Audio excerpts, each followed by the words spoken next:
Alright, so thank you very much. We are inside with the sounds of New Guardz Radio. We are back on the airwaves.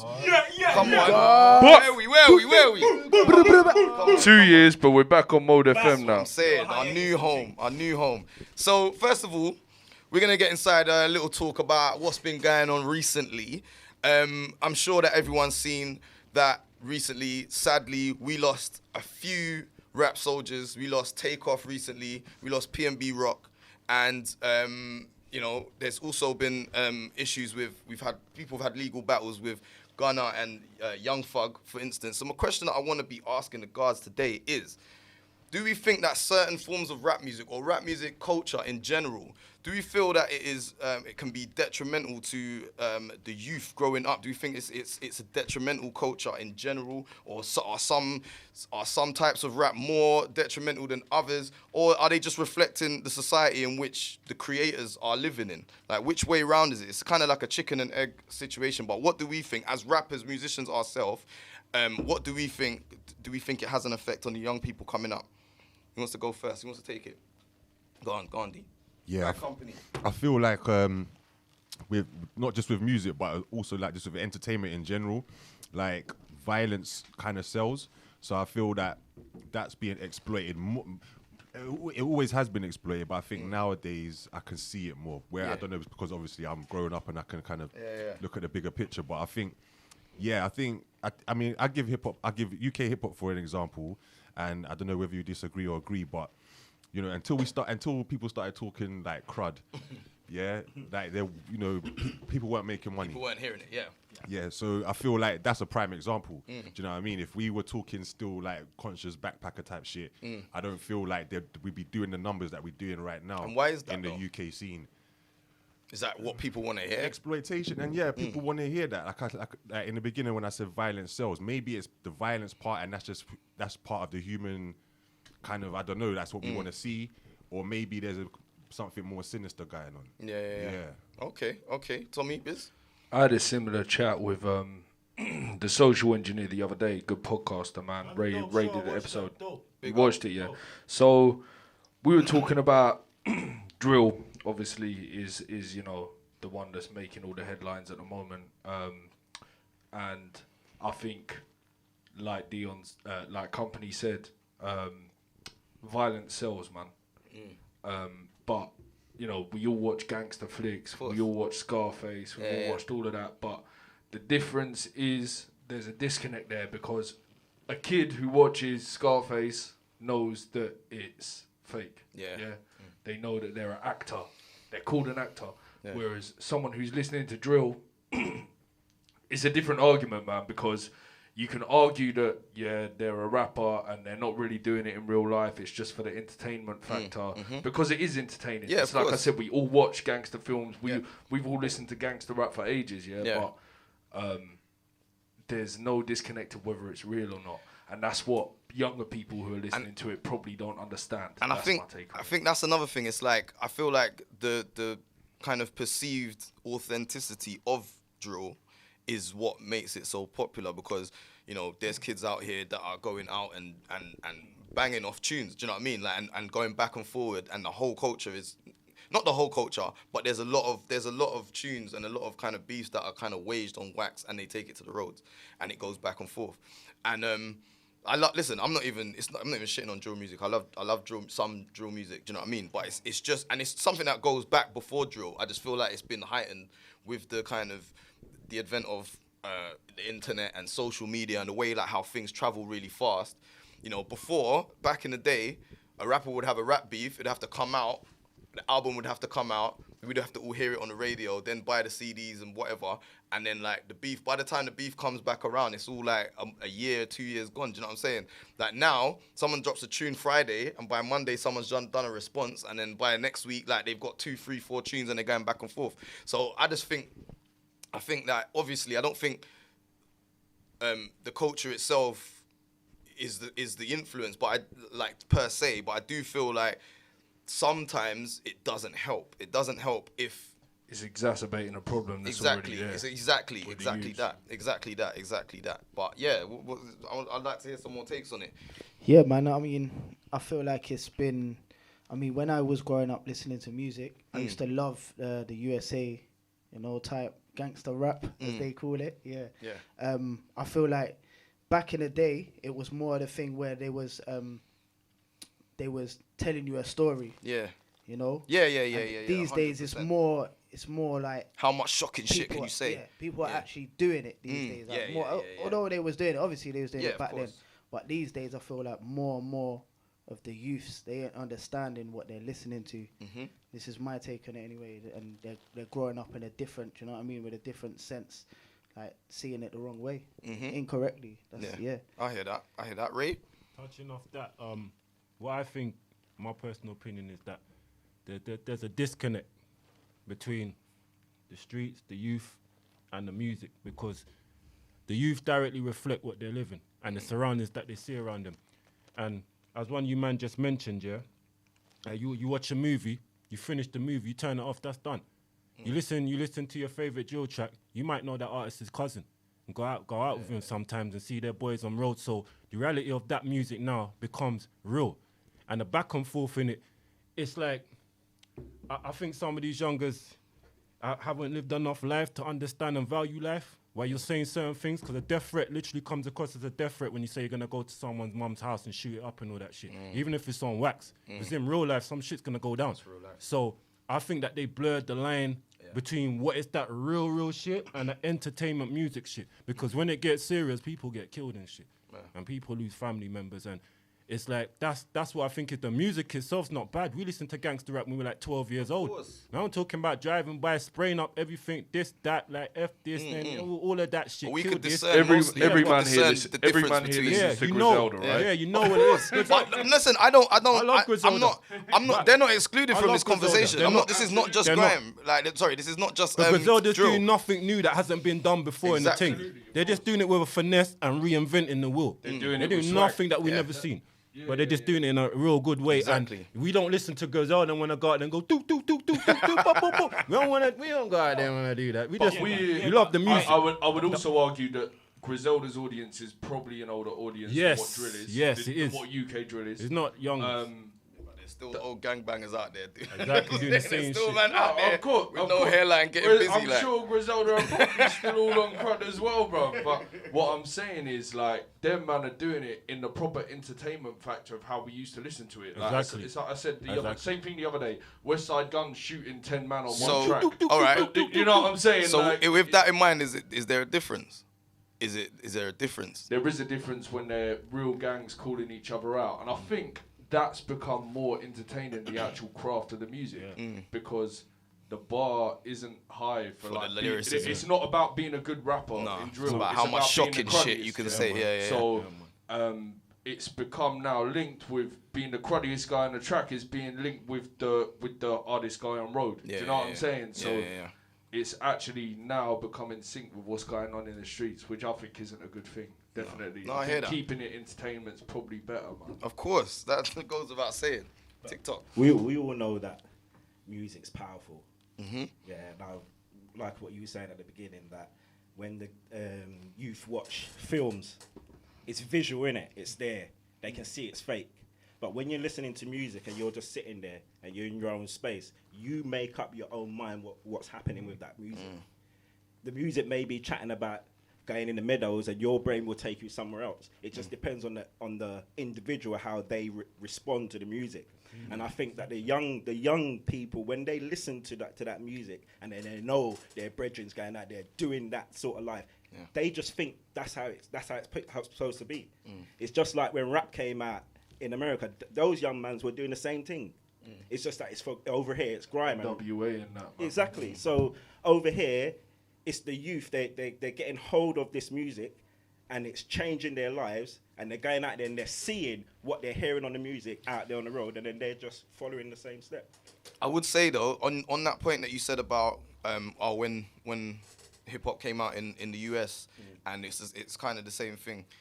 It is and it isn't, because like Tommy said, it's like they were telling a story, and a lot of these stories would have happened a long time ago. By the time they've written about it and put it on their tune, it's like something that happened in their area like 5 years ago. Yeah, but the rap in America was more about rights. the black person's rights. So when the youth heard that, they ran with that. So that's what I'm saying. But if you're a young person, and someone is talking or chatting about something that connects with you, you're gonna run with it. That's how they get into gangs, because they come alongside them and they become their brother, they become their father. It's the influence, bro. It's the influence. So as an artist, you're influential to young people. Problem is, a lot of these people are still young. 17, 18-year-olds on tracks, and even more so the underground drill scene than the mainstream drill scene. If you type in like wood green drill, like, bruv, it's mad, and half these men are fucking dead. I'm pretty sure, like, you know what I mean. It's not the same as like what's the crew 6, 7 and all them man doing the drill. It's real stuff that's going on, and like you said, it's back to back. Something's going on this week. Oh, my man's dead next week, and it's all on the tracks. Do you know what I'm saying? It's keeping the roads up to date with what's going on, and it's not a good thing. It isn't. It isn't. Like, this is the thing as well. It's like, you know, these people are creative. These young people, they're mad creative. They're coming out with creative stuff. But it's crazy because obviously as an artist, as you get older and you grow up, you're kind of your mentality changes. So you see a lot of these artists that they start off 17, 16, and what they're rapping about to when they get to like 20, 25, if they get there, the music changes completely because now they want to be an artist. Do you know what I'm saying? So we just hope that a lot of these kids can get there. Do you know what I mean? We want them to actually get there and don't want it to be so toxic that being an artist is more toxic than being actually on the roads without making music. Do you know what I mean? That's where we're at right now. That's where I think, like, even with artists getting killed in America, let alone the drill scene over here. What you just said is not like like that's where we're at, kind of thing. So it's like and the record labels and they're happy for guys to come on the track and talk pure murder. It's profitable. I don't know if you saw that interview with Charlemagne the God and Def Jam. You see the guy said, look, I have to make a living. You have to make a living, and it's all about what's everyone's got to eat. Right. So how hard are they actually pushing that? You don't know. These conversations that are being said and are being had, they could be actually encouraging people. Of course. Do you know what I'm saying? You know what? No, talk that shit. Kill your brother. It's encouraged. It's encouraged by, even if they don't say it explicitly to the artist, it's encouraged by what is the payout, the money. What's pushed, do you know, what's popping? It's encouraged. And it's like, again, it's like a chicken and egg situation. If the direction the scene's gone. Exactly. Yeah, but it don't relent. They're and happy, if there's no balance. They're happy to push it with no conscience. Do you know what I mean? They'll be like, but cool, there's no balance. This is why there is an agenda to push that type of music, And there's not a lack, of positive music, or should I say there's not a lack of not that type of music, Guardz. It's everywhere, There's a whole right, but at the same time, it's not. The death is profitable. That's what I'm trying to say. This is what they're pushing, and we could go very deep on this. But who's deaf? What deaf? What's the end result? What's it all for? Is it to keep certain demographics down, like they have been trying to do? Like it goes deep. But that's the sinister part. We should talk more about that. Talk your thing, bro. I was gonna mention that as well. Like for years though, you know, it's what goes viral, innit, from like the happy slap days. And these days I'm not laughing. What happy slap? I can laugh at happy slap. But then it got worse. It turned into like, you know, they're the videos that go viral at the end of the day is the controversial ones, the fights, the murders even, they get sent around. I feel as what Zorro said just now about the artists, because I said this in my interview in the Social Engineer show. Big up the Social Engineer. I said the same thing. I said that in order for drill to thrive, them boys got to mature, grow up, live more life, you know, start making tracks. You know, they said the same thing about grime when it came out, tried to shut grime down.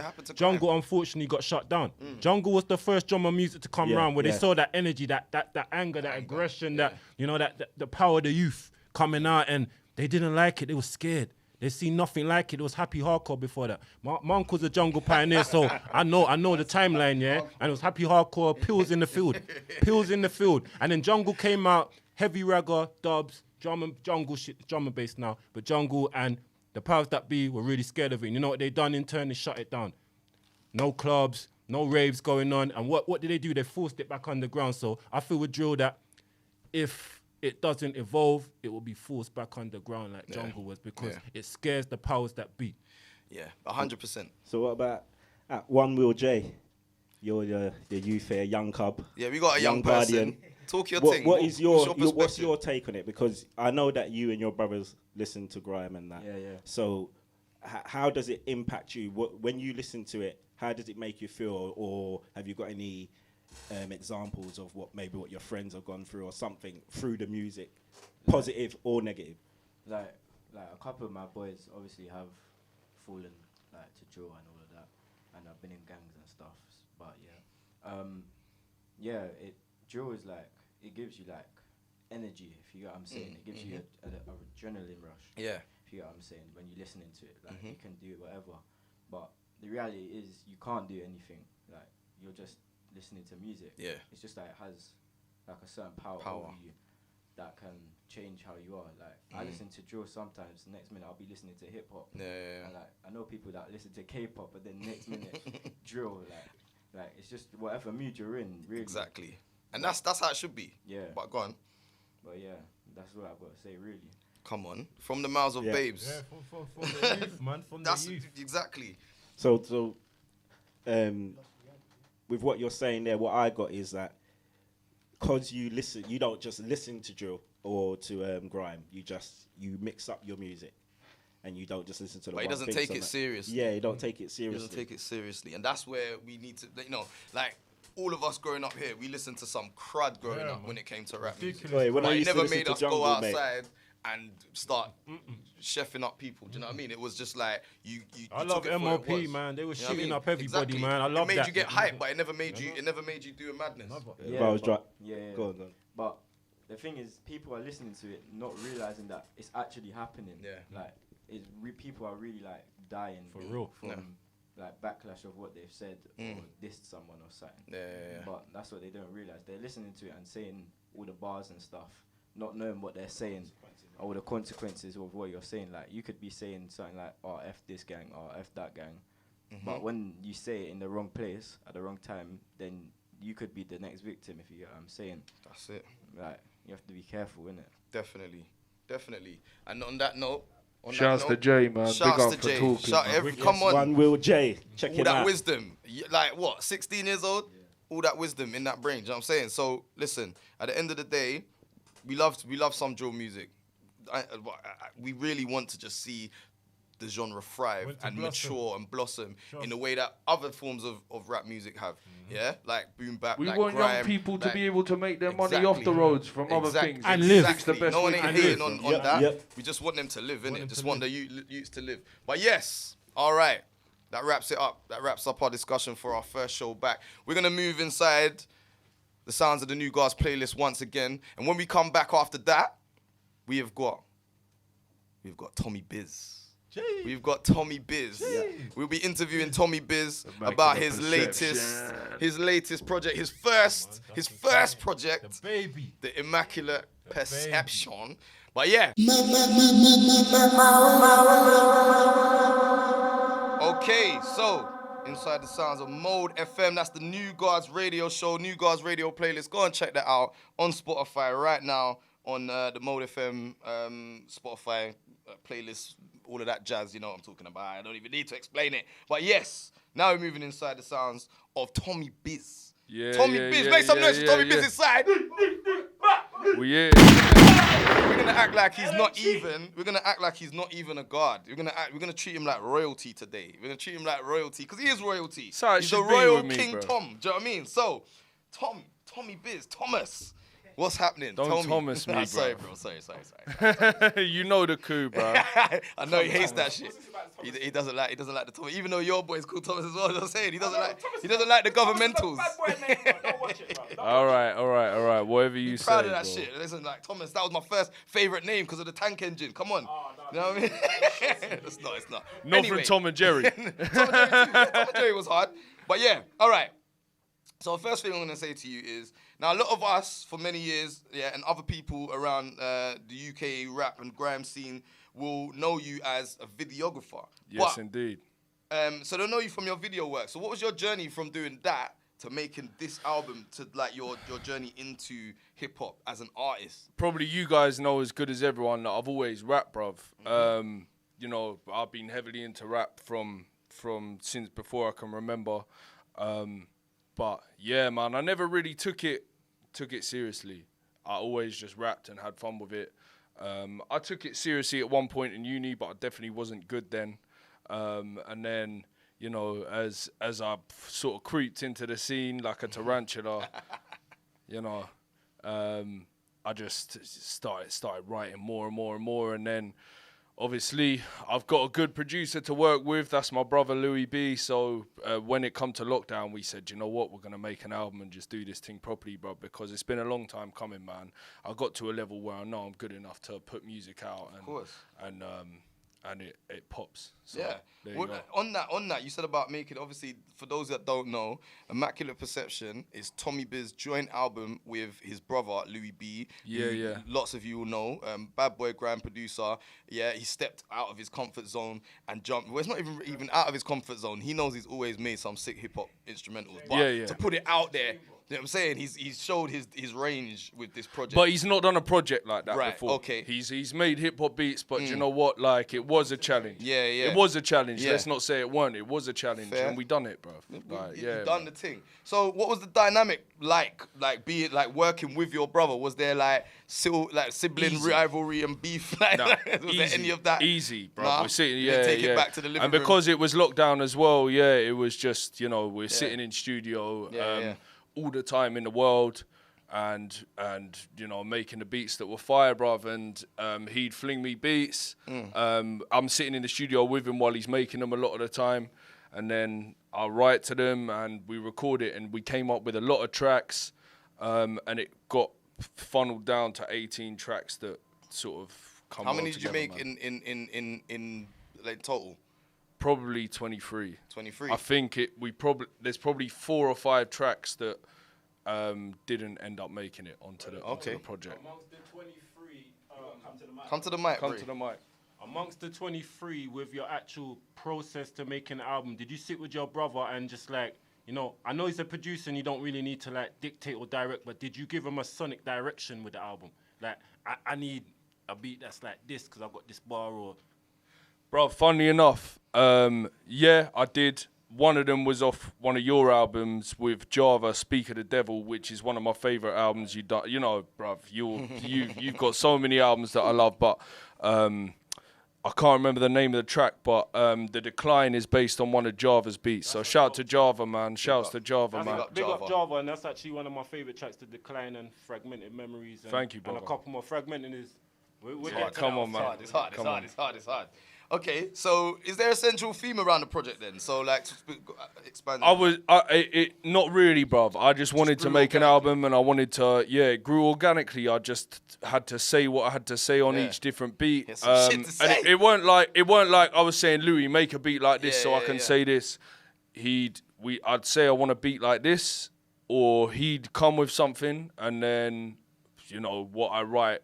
Is what I write, bruv. It's how the beat hits me, and it's how it is every time.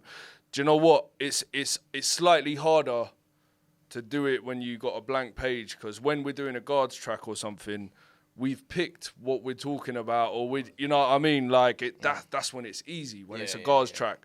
Yeah. The only hard thing is I got so many tough MCs to try and keep up with. But other than but picking topics, it's just whatever comes. With the pen, you know what I'm saying? Yeah. Iron sharp as iron, brother. Come on, man. Come on. Yeah. So, all right. So, what about you personally? Like, what made you first fall in love with this thing of ours called hip hop? What made you fall in love with Bruv, it? the that sound. kind of expands on what we were talking about earlier as well. The sound, man. I guess probably the rebelliousness of it from young. Yeah. I think I said when I was on Mode on L Show about the Space Jam soundtrack. That was my first definitely like introduction to it, and then hit 'em, trust me, that track. And listen, if you watch that interview, I'll go deep into that track. But it's like I said, rest in peace, Coolio. But I could spit all of that shit when I was like 15, 5, like 5, like 5, bruv. Wow. So yeah, man. Going straight to the hole, you ain't got no game. I'm throwing you at the frame, coming through like a train. Looking to take over the whole world is my goal. With my unstoppable moves, taking over control. Hey. Be real, man. What the fuck? It's a monster. Listen, so that shit just took me from young, bro. The basics, bro. The basics is what took me, bro. Yeah, man. Yeah. And then my cousin being in the house from about 8 or 10. Between 8 and 10 years, about between 8 and 12 years old, my cousin lived with us, I think. I don't know the exact age, but he was into it. She heavily into music, but heavily into hip hop. So I had access to, Dr. Dre's 2001, Eminem, 50 Cent, Nas, Redman. Later on, a little bit probably Wu-Tang and all them lyrical motherfuckers there, bruv. So that's, you know what I mean? That's how I got into it, man. So what do you have any other influences? I know you like grime as well. You're a big grime fan. Grime fan. Are there any other influences? There's grime. There's what else? Bruv, nah, hip hop junkie. Hip hop junkie, bro. That's it. That's it. Yeah. Listen, you know what I mean? It's something to be said for that. You know what I mean? And what about going forward? What's the plan? What's next? What's next? Second album I've got in mind. I've said this before. I'm going to do a more classic style, like sample-based hip-hop album. Obviously, Louis got his flavour on this one. We got grime on there. I'm going to do a very much probably like Wu-influenced project, dusty shit.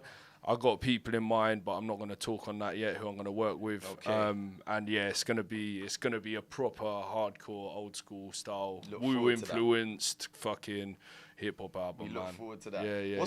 Just final question: like, what's in your playlist in the whip at the moment? Like, what are you listening to on the way here, in your headphones? Yeah, my damn self, bro. That's what I'm listening to. Come on.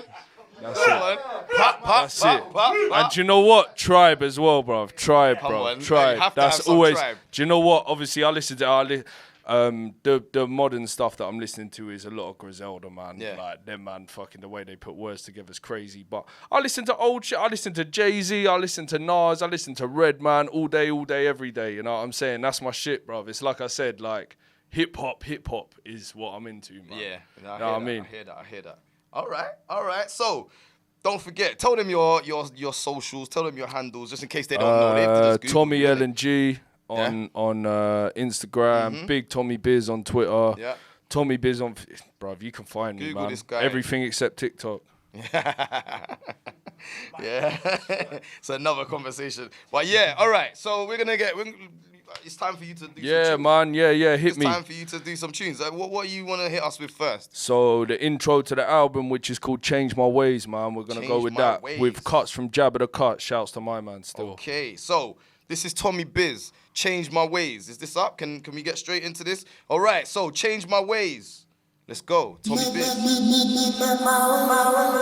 Tommy Biz. Tommy Biz. Represent. Tommy Biz. Yo. Immaculate perception. Yo, immaculate perception. Tommy Biz, listen. Yo. Immaculate perception. Still standing on the corner bopping, I never left. Penning out the only offering I've ever pressed. Ambition and passion are in a twist. I'm inspired by my peers, obligated by my gift. Got so much to say, rich in wealth of experience. Still I got so much to face. Visionary outlook, magnified heat through the convex. How I make fire, but on the page I must stay prominent. What's left of the oxygen while I'm bopping through the metropolitan. Bleak nights, illuminated only by flickering street lights. My vision is refined. Oyster, clock in position at peak time. Totalitarians causing a divide. Racist agendas got us in rewind. Racist agendas got us in rewind. Yo, so observant to coercion. It's recurring. Are you learning? Like the wordplay we within these verses. Duplicity runs deep beyond the surface. Equilibrium within myself as I'm trying to gain a deeper understanding of the world. Understand the way we're all connected with this energy. The way is your destiny. Yo, divine in my vision. Like a white light shined in a prism. Louis touch rhythm with a vital precision. Leave him like a car in a violent collision. I face pain, hate and inhibitions. I'm really trying to change the way I'm thinking. Life, death in this realm of existence. Who defines your depiction? Make that change. Tommy Biz, Louis B.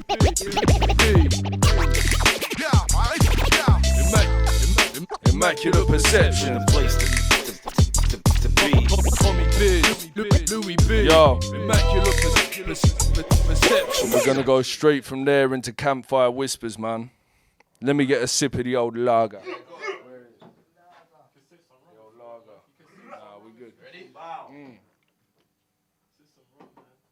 Yo. Again, cuts from Jabba the Cup. Big up to him still. You're gonna dig this.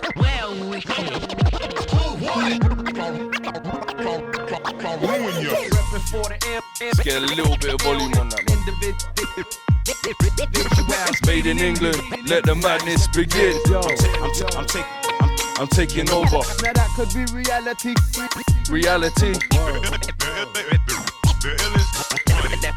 Never dated material. Yo. Godly elevation set to reach a higher echelon.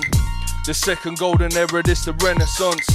Immaculate sniper shot, melon burst, pen game is accurate. Louis B, hack 'em up. Arterial splatter fest, sign my name in burgundy. Every time I cash a check, master techniques like I'm boxing the heavy bag. Hitting with equivalents of Conor McGregor jabs. Partial to venom lace dart use. Flow pipe, stick you in your neck, will disarm you, scar you. War paint covering my body for the camouflage. Garrot wide, that's the way I sabotage. Meat hooks, abattoirs, razor blades cut your flesh. 10 pints of claret in your body, that's a bloody mess. Circulate every means of dispatch. Versatile, going head to head will give you whiplash.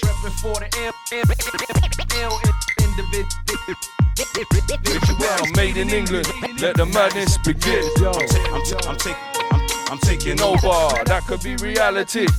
Reality. Yo. Never dated material. Yo.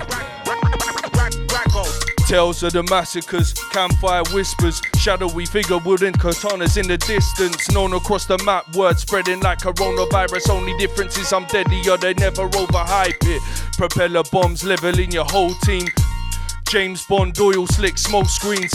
Got 'em slipping off the track like a banana skin. Metaphoric horsepower's higher, I'm surpassing them. Barbaric, I embrace it. Bloody bar brawls to silent assassinations. Never see my face and they never get their hooks in. I am an enigma, keep 'em following the footprints. Undertook pie, maze, tutelage head. Style of the eagle claw, 5-finger death punch. The chronicles, body counts astronomical. So methodical, I'm unstoppable.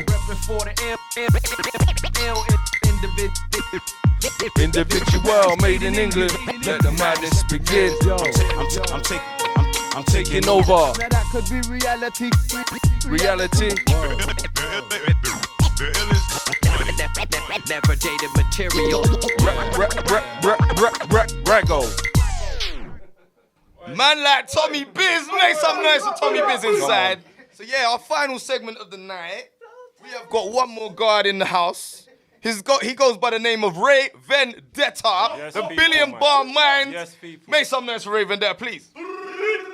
All right, it's nice so to be back. It's nice to be back with my guardians. yeah, it is nice to be back. It's nice. I'm telling you, and the settings is it's plush, man. You know what I mean? On that radio levels, it's plush. Yeah, it's upwards. It's up. So yeah, so what we're talking about today, what we're going to be talking about with you today is about your latest project, your next project after that, some projects in between, and all the other stuff that you're doing because you are busy. Listen, they don't call him billion bar man for nothing. They don't call him the most prolific for nothing. There's a reason for that, and we're going to get into that right now. So Ray, first of all, I want you to tell us about Prestigious Recordings and the journey that you've had up till now. Wow. Prestigious Recordings, born in 2017. It's going to be 5 years old on December the 17th. I might be calling you guys to undisclosed location to just, It's a little wave up, to do a little something. But yeah, it's 5 years old.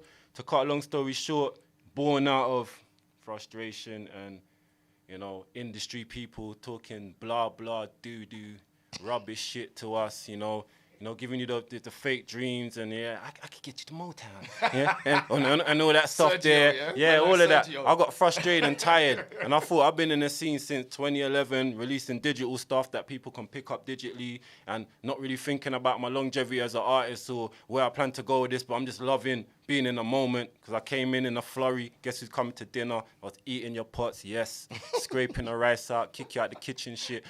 And yeah, so it's been a journey. 2017, I decided to just, go for gusto, man.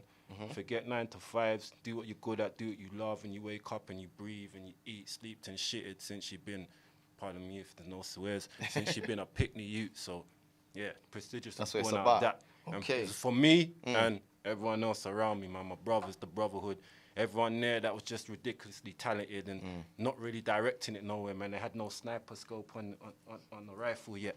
So I just provided the sniper scope for the rifle that they already had, metaphorically speaking. Love that. And it's flourishing. We see the growth. So tell us a bit about your last project that you just dropped. It dropped recently. That was called Sharon's Firstborn. What was the inspiration? I'm guessing, it's obvious that his inspiration was his mum for that. So let's talk about that. My soil, my earth, mummy. Big up mummy, Karina, Sharon. My mother, she came in a line of projects that I'm putting out in dedication to my family. It's called the Legacy Agenda. There's 5 parts. The first part was for my father. People were saying, you should have done your mother first, because your mother carried you for 9 months. And it's just like, your mother and your father have importance. They both have this equal importance. Your mother's your incubator. Your father fired you into the incubator. Yeah, you know, kids listening, it's just on them terms. Yeah, so I decided to put my father first because it was based off a picture. If you've seen the Son of Floyd album, it's got my father and my uncle at my mum and dad's wedding day, that picture is. So I kept the family tradition in, dad first, then my kids secondly, because I was around them heavily, more than I usually when I made the second project. Which was called? Yeah, that was called Give My Babies My Entire Earnings, based off Ghostface Killer's last words on his Bulletproof Wallets album. If you listen to that album, revisit it, the last words he says on that album, he says, from this point out, I retire, give my babies my entire earnings. So I used to listen to that and was striking even before I had children. It's like, that's a powerful line. So when I thought about what am I going to name the album for my kids, the names, I thought this, that, and I thought, no, give my babies my entire earnings, because everything I have is theirs. Everything I build, create, grow is theirs. So I put that on that, and Sharon just carried on the tradition. It's a name my mother doesn't like to be called by. Sorry, mommy. It's her middle name, but I like it because the family address her by that name, so it's more close to heart to me. And I'm just carrying on this tradition. Yeah, the next one's gonna be my grandfolks. I'm revealing that. So wait, so you've done the one about your dad? Dad, one. Then your kids? 2. Second, then you do mommy your mum? 3, grandparents 4, what's the fifth? and then foundation 5. Right, whole okay. family, both sides. Love that. See, you're making a whole series. A series of family foundations. You know, because me as a rapper in this thing, it's just like, I like that I've had some little longevity so far, a little decade. Got the little project, get that 10 cycles, man. It's got like 40 joints on it. If you never heard me, get 10 cycles. It's 10 madness, cycles, man. It'd be the best £30 you spent. You know, you could get like a brandy and a draw with that, but you should get 10 cycles and then get the brandy and a draw. Spend £60, and then, you'd be nice. I love the project. I love all 3 of the projects so far. I must say though, I do also want to talk to you about another thing, because this guy is so prolific. Yeah, we could have a half an hour interview and not even scratch the surface. So before I do continue, I do also want to talk about you dropped. Yeah, you know what I'm gonna say, bruv, because you know that I'm always gassing over this thing. So you dropped a graphic novel album. So the guy done a graphic novel and an album together, where the graphic novel and the CD goes with the graphic novel, the lyrics intertwine with the words on the page. Both of them. It's levels. It's like it's a different thing. Like, not a lot of rappers are doing shit like this. Now I know that's currently sold out, but can you tell? I know it's online in digital form. So can you tell like the listeners about that project, because like I gas about that project constantly to everyone. Like, listeners might not know that. For me as a comic book fan as well, you know the thing. I'm a comic book nerd. Yeah. You know, from day one, I'm not ashamed to admit that I'm a straight comic book nerd. If you give me X-Men, Avengers, Spider-Man, anything of that nature, Marvel-wise, from about 91 onwards to like 90s, then I'm on it. So it was always one of my bucket list, like, you know, get that done things to like do a comic. I made comic books with my brother here, K Zorro. When we were like year 7 children, the school suspended me for the graphic content, all of that. That's real talk. Yeah, titties and killing. But I'm saying it's just like drawing. Yeah, we drawing tits and we like 12. But yeah, anyway, it came from like long origins of me and Zorro making a comic with all our friends as the characters, and it was like a soap opera in school every week. Everyone wanted to know what we're drawing in it, where the character had gone, and we were like literally just like these comic guys just making.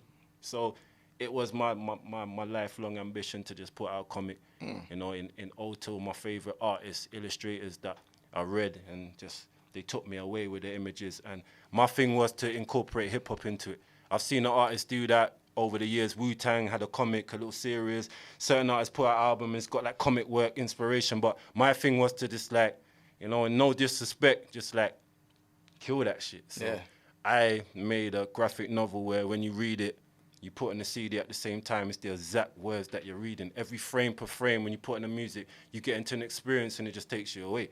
Yeah. And it's just like a movie and visual and audio form. He's literally like, it's like an audio book with hip hop. It's like an audio book with hip hop, but a graphic novel. The art is amazing. Like the bars are hard, the beats are hard. Like just salute, the whole project's hard. Like, so yeah, that is one of my personal favorites. Moving on though, let me not gas about that too much. Yeah, but moving on, what's next for Prestigious? What's next for Ray Vendetta? What are you doing? What's going on? I know you got like a bag of stuff coming out before the year probably even ends. How much weeks we got left in this year? Someone you got like 6 weeks or something? Yeah. We got 7 weeks left in this year. Well, I don't think you're going to hear everything that I still have prepared for 22 in the rest of this year. You'll probably get 2 more from me. A solo project I've got coming that's called Flair Ultra. That's with Palmer Eldritch. Big up Gold on the mixer. Pop. Yeah, Palmer Eldritch, an incredible producer. Yeah, and then I've got a project coming with my guy out of Toronto, Canada. His name is Dante, DNTE. I played that for John the other day.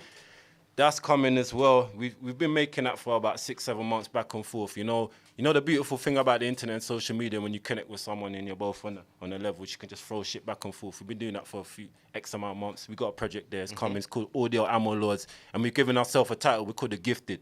So it's like Dante and Ray Vandetta, The Gifted, Audio Ammo Lords, produced by myself and Dante. You know, he gave me beats, I made the concept, vice versa. We got it together. That's a 10-tracker, so it's not even an EP, it's an album. It's coming. Hard.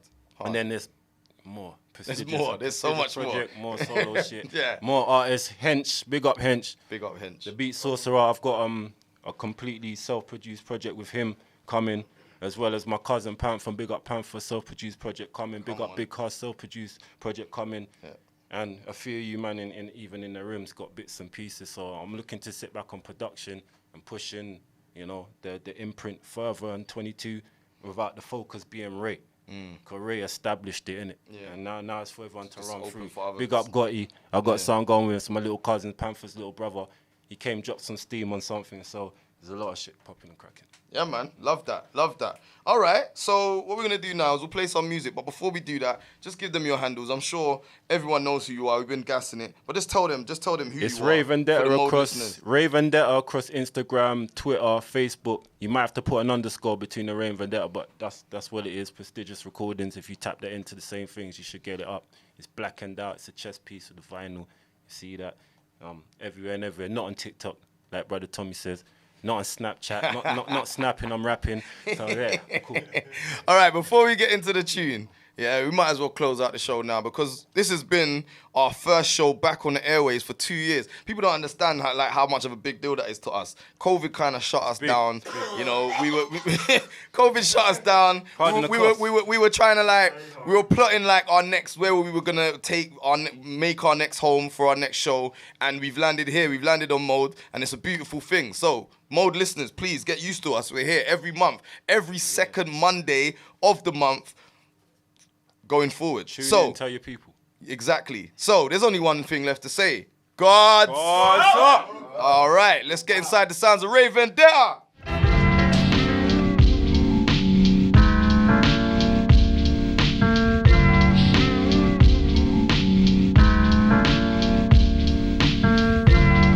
Darth Razor with the saber.